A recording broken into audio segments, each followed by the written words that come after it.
جو आशिकान रसूल फज्र की नमाज के लिए उठना चाहते हैं अल्लाहु अकबर, अल्लाहु अकबर। लेकिन आंख नहीं खुलती, वक्त पर नहीं उठ पाते। यकीनन रमज़ान की ये बरकतें थीं, ये फैज़ान था, ये बहारें थीं कि सहरी और फिर नमाज फ़ज्र के लिए मस्जिद की हाज़िरी, ये सआदत हमें हासिल हुआ करती थी। लेकिन एक तादाद है कि शायद फ़ज्र की नमाज की हाज़िरी से महरूमी है। मैं आपको कुछ टिप्स बयान करता हूँ, अगर इसके मुताबिक अमल करते हैं तो उम्मीद है कि इंशाअल्लाह फ़ज्र की नमाज के लिए आँख खुलने लगेंगी। टिप नंबर 1, अलार्म लगा लीजिए। अब तो मोबाइल में एक से ज़्यादा सहूलत मौजूद है, अलग अलग वक्त में 2-2 3-3 मिनट के फासले से अलार्म लगा लीजिए।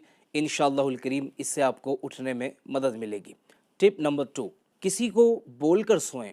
वो आशिकान रसूल जो फ़ज्र की नमाज के पाबंद हैं, अगर आप उन्हें कह देंगे तो उम्मीद है वो आपको फ़ज्र में उठने में मदद करेंगे। टिप नंबर 3, रात जल्दी सोएं ताकि आप जल्द उठ सकें। अगर आप सोते ही रात को 2 बजे हैं, 3 बजे हैं, फिर मुश्किल है कि फ़ज्र की नमाज के लिए वक्त पर उठ पाएँ। इसलिए रात जल्दी सो जाएं ताकि फ़ज्र में उठने की सादत हासिल हो। टिप नंबर 4, एक बड़ा प्यारा वजीफ़ा भी है, अगर इस पर अमल कर लें तो उम्मीद है इंशाअल्लाह जिस वक्त आप जागना चाहेंगे आपकी आँख खुलेगी। सूरह कहफ बड़ी मशहूर सूरत मुबारका है। इसकी आखिरी 4 आयतें इन्नल्लज़ीना आमनू से लेकर ख़त्म सूरत तक इसको पढ़ लीजिए।